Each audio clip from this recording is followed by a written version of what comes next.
Board of directors की 159th meeting आज यहाँ पे हुई है और इसमें कुछ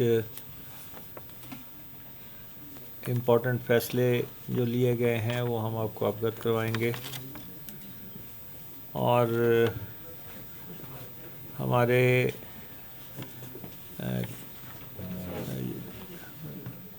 वाइस चेयरमैन बोर्ड में अपॉइंट हुए हैं अजय वर्मा जी।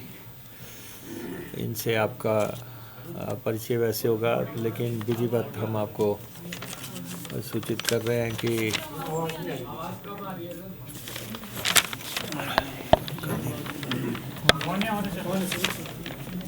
और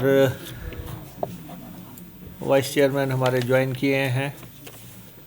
हमारे प्रिंसिपल सेक्रेटरी जो हैं वो एडिशनल चीफ सेक्रेटरी की भूमिका में आए हैं। और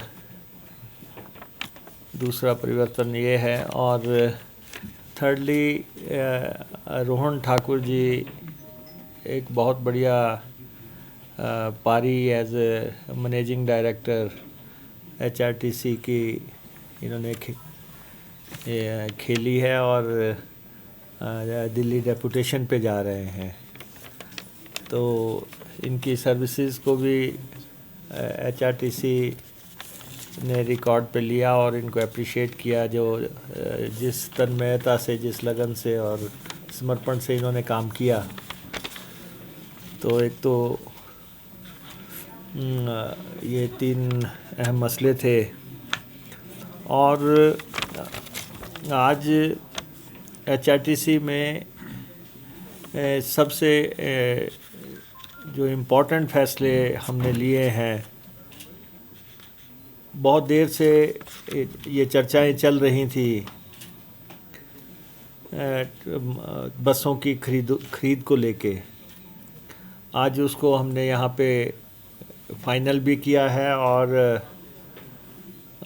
आगे राज्य मंत्रिमंडल को भी मंजूरी के लिए या सूचित करने के लिए भी हम उसको भेज रहे हैं। तो एक तो हम 297 ई बसेस जो है टाइप 1, उसका सारी औपचारिकताएं पूरी हो गई हैं और उसको फाइनल करके परचेज़ कमेटी की रिकमेंडेशंस को एक्सेप्ट करते हुए हमने उसको स्टेट कैबिनेट को भेजने का फ़ैसला किया, क्योंकि इसके लिए जो पैसा है वो राज्य सरकार दे रही है।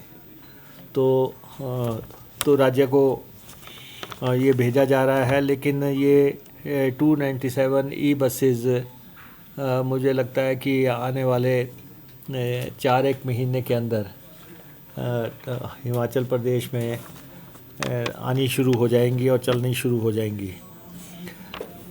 एट द सेम टाइम हमने 250 डीजल की ऑर्डिनरी बसेस को का टेंडर करने के लिए इजाज़त दे दी है। और ये 37 सीटर बसेस होंगी, छोटी बसेस हम लाना चाह रहे हैं, बहुत लंबी बसेस के बजाय। और इसका भी 250 इन बसेस का भी आज फाइनलाइजेशन हो गया। बोर्ड ने इसकी इजाज़त दे दी। और उसके बाद 24 सुपर लग्जरी AC बसेस जो है डीज़ल की, ये भी इनकी खरीद भी लगभग फाइनल हो गई। और ये भी सूचनार्थ जो है राज्य सरकार को भेजा जा रहा है और नेक्स्ट कैबिनेट में ये भी सब इश्यूज़ फाइनल हो जाएंगे। और एक 23 टाइप 1 ई बसेस, इनकी परचेज़ भी अप्रूव कर दी गई है।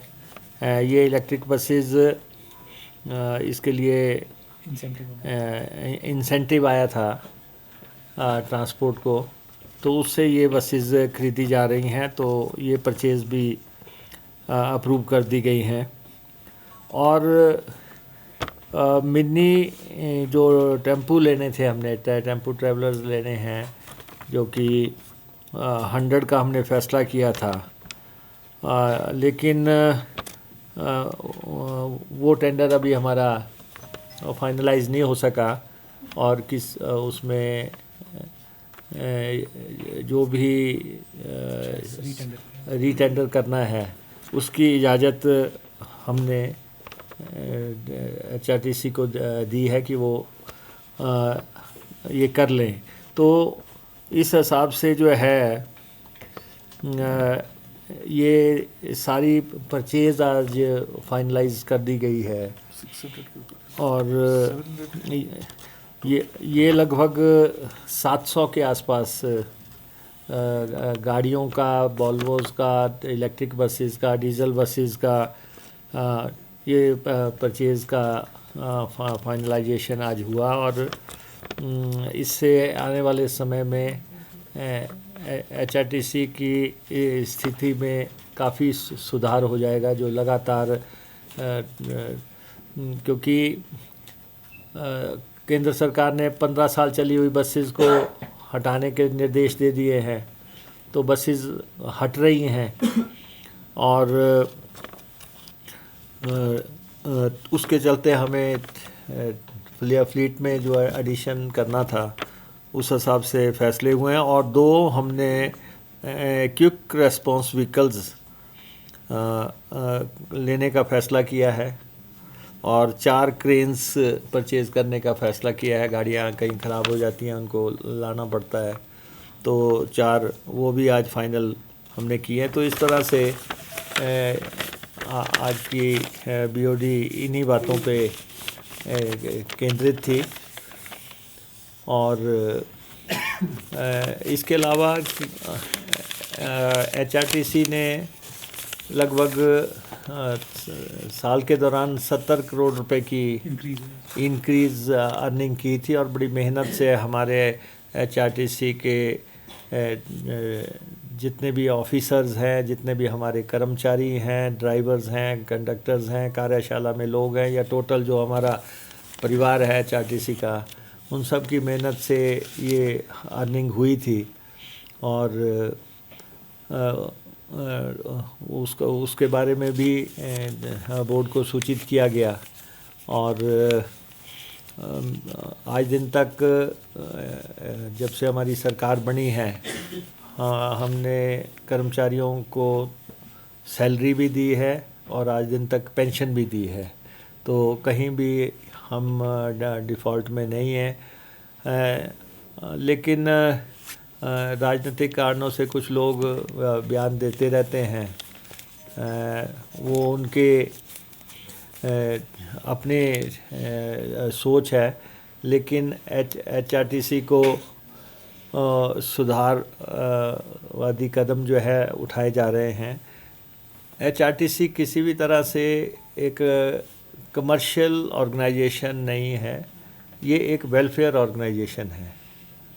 और वेलफेयर ऑर्गेनाइजेशन क्यों है, उसकी वजह मुख्यतः ये है कि हम जितने भी घाटे के रूट हैं वो सब HRTC चलाती है, ताकि दूर दराज दुर्गम क्षेत्रों में लोगों को छोड़ना है, तो उसके लिए HRTC काम करती है। फिर जो भी हमारे सरकार फैसला करती है कि रियायतें देनी हैं, जैसे महिलाओं को रियायत दी है, या ऐसे 27-28 कैटेगरीज़ है, उन सबको रियायती सफ़र करवाना वो भी HRTC करवाती है। और उसके बाद हम सरकारी पे एंड पेंशन उन रेट्स पे देते हैं जो सरकार के कर्मचारियों को मिलते हैं। तो ये सारी बातें अगर हम कंसिडरेशन में लें, तो हिमाचल प्रदेश में HRTC 50 साल का सक्सेसफुल सफ़र HRTC ने किया है। और हिमाचल प्रदेश में ना तो कोई एयर मार्ग ऐसे हैं कि बहुत सक्सेसफुली एयर ट्रैवल हो रहा हो, या रेलवे ट्रैवल हो रहा हो। तो सबसे इम्पॉर्टेंट HRTC है। तो लोगों लगभग 4 से 5 लाख लोगों को रोज़ एचआरटीसी अपने गंतव्य स्थलों पे छोड़ती है।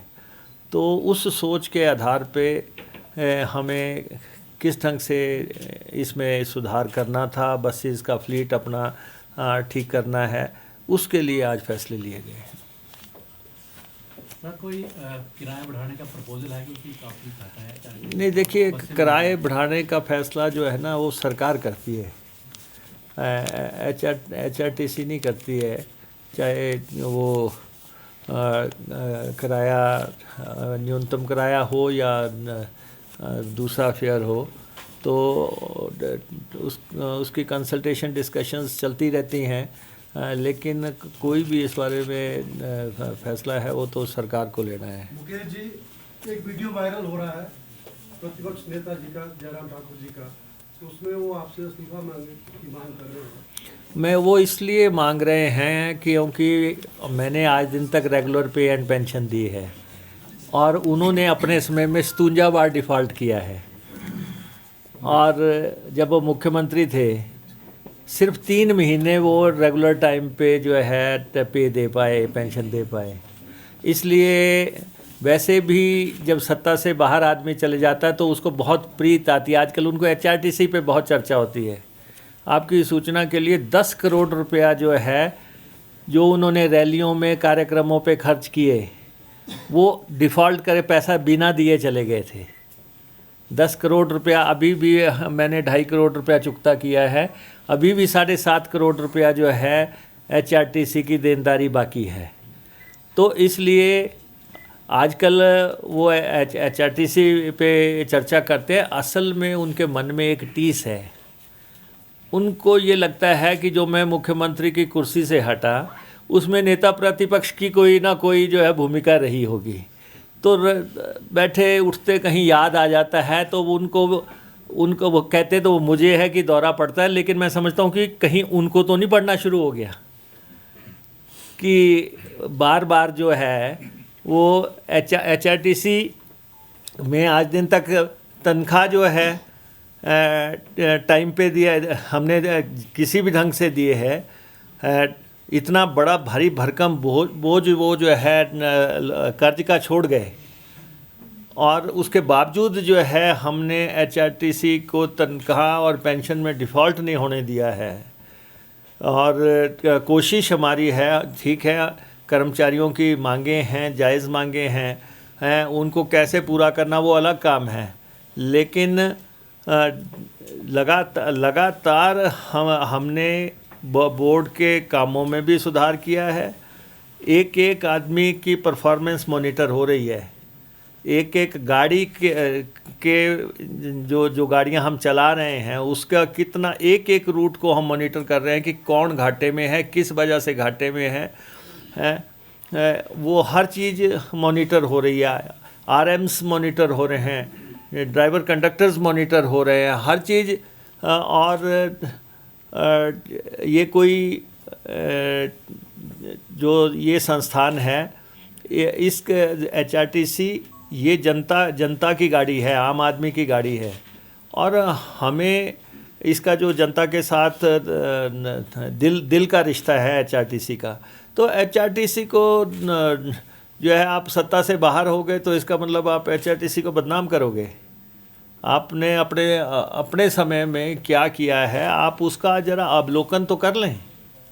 आप उसका अवलोकन कर लें कि आज आप कर्मचारियों के हितैषी बने हुए हैं। आप कर्मचारियों का 11,000 करोड़ रुपया दे के नहीं गए, एरियर्स आपने दिया नहीं, भारी भरकम कर्जा आप खड़ा करके गए हैं। लेकिन मैं उन बातों में जाना नहीं चाहता। हम अब सरकार में हैं, हम पूरी जिम्मेवारी से हम जो हमारे दायित्व बनते हैं उसके मुताबिक एचआरटीसी को किस ढंग से रन किया जा सकता है, पूरी ट्रांसपेरेंसी से हम काम ले रहे हैं। एक एक चीज़ जो है जनता के दरबार में रख रहे हैं। तो इसलिए कौन क्या कहता है, अब मैं 2-3 बार सुन चुका हूँ कि जी मुकेश अग्निहोत्री इस्तीफ़ा दे दे, अब तो दे ही दें हैं। अब जब हमारे पास बिल्स एंड वोचर हैं, हमने जब या वहाँ पे 12 दिसंबर को जिस दिन हमने रैली की, उससे पहले जो हमने अदायगी की है, हमारे पास वो वाउचर्स हैं, वो हम दिखा सकते हैं कि हमने कब कब तनख्वाह दी। हम दे तो रहे हैं। आप ये बताएं कि आपने रैलियां की, आपने पूरे प्रदेश में वो करके 10 करोड़ रुपए का बिल बिना चुकता करके आप चले गए, बिना दिए आप चले गए। तो इसलिए उनका हमारे साथ प्यार है और रहते जन्म तक उनका हमसे प्यार रहेगा, क्योंकि कुछ चीज़ें दिल में दर्ज हो जाती हैं, तो वो उनके दिल में दर्ज है। तो जब भी उनको इस कांग्रेस की सरकार में कोई याद आएगा तो वो मुकेश अग्निहोत्री आएगा। सर, एचआरटीसी के कर्मचारियों ने विरोध प्रदर्शन किया है अपने ड्यूज को लेकर और 8 मार्च को चक्का जाम की चेतावनी दी है। अल्टीमेटम दिया है। देखिए, एचआरटीसी के कर्मचारी हमारे कर्मचारी हैं और उनको भी ये सारी स्थितियों का मालूम है कि किस तरीके से हम एचआरटीसी को रन कर रहे हैं, उसकी इनकम बढ़ा रहे हैं, या हम के राज्य सरकार से किस ढंग से इसके बारे में बातचीत कर रहे हैं। और हमने अपने वाइस चेयरमैन साहब से कहा है कि वो उनसे बात करेंगे। जो उनके ड्यूज़ हैं वो कमिटेड हैं। मुख्यमंत्री जी ने सार्वजनिक सभा में अनाउंस किया है, लेकिन पैसा आने में थोड़ा डिले हुआ है। हमने रिक्वेस्ट की है कि वो पैसा हमें आए। जैसा ही हमारे पास पहुंचेगा हम वो पैसा उनको अदायगी करेंगे। किसी भी कर्मचारी की किसी भी ड्यूज़ को नकारा नहीं जा रहा है। सर, आपने सर अभी वाटर मिनिस्टर्स की कॉन्फ्रेंस में वाटर सिक्योरिटी की बात की। हिमाचल में बहुत से एसटीपी के सैंपल फेल हो रहे हैं, तो क्या विभाग इस पे कोई कार्रवाई कर रहा है? नहीं, देखिए, मैं आपके सारी चीज़ों का ये जवाब दूँ, लेकिन ट्रांसपोर्ट वाले, एचआरटीसी वाले ये कहेंगे कि हमारी शुद्ध जो प्रेस कॉन्फ्रेंस हो रही है इसमें आपने खलल डाल दिया। तो मैं आपसे अलग से बैठ के पानी पे सारी बात करने को तैयार हूँ, क्योंकि मैं अभी कॉन्फ्रेंस में जाके आऊँ, राज्य मंत्रियों का सम्मेलन था, उसके बारे में जो भी आप पूछना चाहेंगे तो इस से हट के हम बात कर लेंगे। सर, 700 नई गाड़ियां खरीदी जा रही है, सारी कितने कॉस्ट की होंगी सर ये सारी? ये तो अलग अलग तरह की गाड़ियां हैं, क्योंकि ये इलेक्ट्रिक बसेस हैं और दूसरा जो डीज़ल बसेस हैं उसके लिए अलग रेट्स हैं, इलेक्ट्रिक के अलग रेट्स हैं, वोल्वो के अलग रेट्स हैं। तो लेकिन ये है कि ये फाइनेंशियल टाई अप सारा हो गया है हमारा। सर, कोई नए बस अड्डे बनाने का भी प्रपोजल है? कौन, शकील जी बोल रहे हैं? अच्छा, अब ये है कि आज ये एचआरटीसी का बोर्ड ऑफ डायरेक्टर है, ये जो जिसकी आप बात कर रहे हैं वो अलग बोर्ड है बस अड्डा। लेकिन फिर भी मैं आपकी सूचना के लिए, वो हालांकि इसमें फैसला नहीं हुआ है और वो उन्हीं के बोर्ड में फैसला होना है। हम बद्दी का और ये जो बिलासपुर का ये बस अड्डे हम बनाना चाहते हैं या जल्दी से। सर, ड्राइवर भर्तियों को लेकर भी कोई नहीं, देखिए कि हमने कंडक्टर भर्तियां तो कमीशन के माध्यम से की हैं और उस पर भी बार बार कुछ लोग कहते हैं कि जी वो कहते थे पक्की नौकरियां देंगे, तो पक्की ही दी है। कंडक्टर की जो दी है बिल्कुल पक्की दी है और कमीशन के माध्यम से दी है और 58 साल वाली ही दी है। ड्राइवर की भर्तियों का इसलिए अभी मामला लटका हुआ है क्योंकि हमारे पास ड्राइवरों की संख्या अभी तक प्रॉपर है। अभी तक हमारे पास ड्राइवर पर्याप्त है। हमने शुरू भी किया था ये प्रोसीजर, लेकिन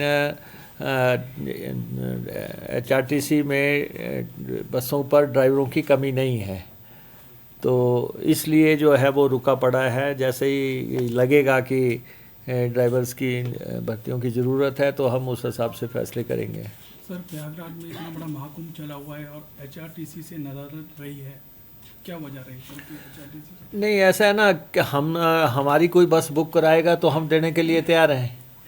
प्रयागराज की दूरी बहुत है और दिल्ली तक हमारी बसें जा रही हैं। 103 बसें हमारी दिल्ली जाती हैं और उससे आगे लोग प्रेफर जो है बस रूट की बजाय वो मैक्सिमम लोग जो है ट्रेन में जाना चाहते हैं। तो बाकी ये बात मैंने सुनी थी कि नेता प्रतिपक्ष ने कहा कि HRTC ने वहाँ बस नहीं भेजी। वो बस बुक कर ले, मैं सुबह भेज देता हूँ। और लाएँ जसवारिया जिसको भी ले जाना चाहते हैं हम सुबह भेज देंगे। हमें कोई वो नहीं, हम तो हर धार्मिक स्थल पे गाड़ी भेजने के लिए तैयार हैं। सर, केंद्रीय बजट में ये कहा जा रहा है कि हिमाचल प्रदेश को भरपूर मदद की है। केंद्रीय मंत्री भी यहाँ पर आए, राज्यपाल ने भी यही कहा कि जो है भरपूर मदद की जा रही है, लेकिन जो है वो उसके लिए बात नहीं करे कांग्रेस। नहीं, ऐसा है कि हिमाचल प्रदेश जब बना था तब भी ये पता था कि हिमाचल प्रदेश केंद्र पर आश्रित रहेगा। और हिमाचल प्रदेश का जब गठन हुआ था तब भी ये मालूम था कि ये पॉलिटिकल एस्पिरेशंस पूरी करने के लिए हिमाचल के लोगों की सोच को और मानसिकता राजनीतिक तौर पर पूर्ति हो, उसके लिए हिमाचल का गठन हुआ था। तो लेकिन अब जब केंद्रीय बजट आया है उसमें बिहार को 3 जो है ग्रीन एयरपोर्ट्स दिए गए हैं। हिमाचल का तो नाम आया नहीं। हिमाचल एक ऐसा राज्य है जहाँ पे फुल फ्लेज्ड कोई एयरपोर्ट नहीं है। तो जब बिहार को आप 3 एयर स्ट्रिप्स दे रहे हैं तो हिमाचल को भी दे देते। तो ये कहना कि हिमाचल के साथ न्याय हुआ है, हम तो इस पे चर्चा करने के लिए तैयार हैं कि कहाँ पे। अब फाइनेंस में इस समय हम जाना नहीं चाहते। आप देखें कि हिमाचल प्रदेश की जो वित्तीय स्थिति में बिगाड़ आया है वो पूर्व की जयराम सरकार की वजह से ही आया। क्योंकि जब फाइनेंस कमीशन का अवार्ड आया था तो उस समय जो है जो एनुअल पैसा मिलना है वो टेपरिंग कर दिया गया कि हर साल कम होता चला जाएगा। और वो लड़ाई उस समय लड़ी जानी चाहिए थी कि अगर एक साल 10,000 मिल रहा है, दूसरे साल 8,000 मिल रहा है और इस साल हमें 3,500 करोड़ मिलेगा, तो बहुत भारी भरकम कटौती है आखिरी साल में। तो और दूसरा जो है हमारा GST का कंपनसेशन बंद हो गया है। GST का कंपनसेशन बंद होना और साथ में ये रेवेन्यू डेफिसिट ग्रांट कम होना। अगर 10,000 करोड़ रुपया किसी के बजट में कट लग जाए तो आपके घर में ही लग जाएगा। अगर 10,000 का कट भी, तो आप उसी अंदाज से लगाएं कि प्रदेश सरकार के बजट में 10,000 करोड़ रुपए का कट लगा दिया। और साथ में आपने जो हमने OPS दी है उसकी एवज में आप कहते हैं कि अगर आप OPS दोगे तो हम आपको 1,600 करोड़ रुपया नहीं देंगे। और आपको जो है कर्ज लेने की सीमा को रिस्ट्रिक्ट कर दिया जाता है, या आप फॉरेन के प्रोजेक्ट्स हैं वहाँ पे आपको कैप लगा दी जाती है। तो जो लोग कहते हैं कि बहुत न्याय हो रहा है वो उनकी सोच होगी, लेकिन व्यवहारिक तौर पे आप देखें कि हिमाचल प्रदेश को फाइनेंशियल तौर पे बहुत टाइट किया गया है, ये नज़र आ रहा है। सर, महिलाओं को 50% डिस्काउंट है बसों में। आप कह रहे हैं कि घाटे में ही चल रहा है HRTC। हम तो समाज सेवा भी कर रहे हैं तौर पे। आपको लगता है कि जो फ्रीवरीज हैं उस पर थोड़ा सा अंकुश लगाने का समय आ गया है, तो थोड़ा अंकुश लगाया जाए? नहीं, देखिए ऐसा है कि हमने कहा कि हम HRTC को वेलफेयर एंगल से रन कर रहे हैं। हम इसको शुद्ध व्यापारिक नज़रिए से नहीं चलाते हैं। अगर शुद्ध व्यापारिक नज़रिए से चलाएं तब तो आपकी बात व्यवहारिक हो सकती है, लेकिन जब हम इसको जो है वेलफेयर स्टेट के तौर पे रन करते हैं तो उसमें अपने लोगों को गंतव्य स्थल पे पहुंचाना वो ज़रूरी है। इसीलिए हम ये कर रहे हैं कि डिफरेंट किस्म की कैटेगरीज़ की गाड़ियां हम ला रहे हैं ताकि टेम्पो ट्रैवलर लाए जा सकें, छोटी गाड़ियां 37 सीटर लाई जा सके। हर जगह जो है 42 सीटर, 48 सीटर, 52 सीटर भेजने की बजाय जो है छोटी गाड़ियां हम ला सकें, तो वो हमारा प्रयास चल रहा है। चलिए, अप्रोक्सीमेटली कितना पैसा खर्च होगा जो सारी बसें खरीद रहे हैं? हमने कहा कि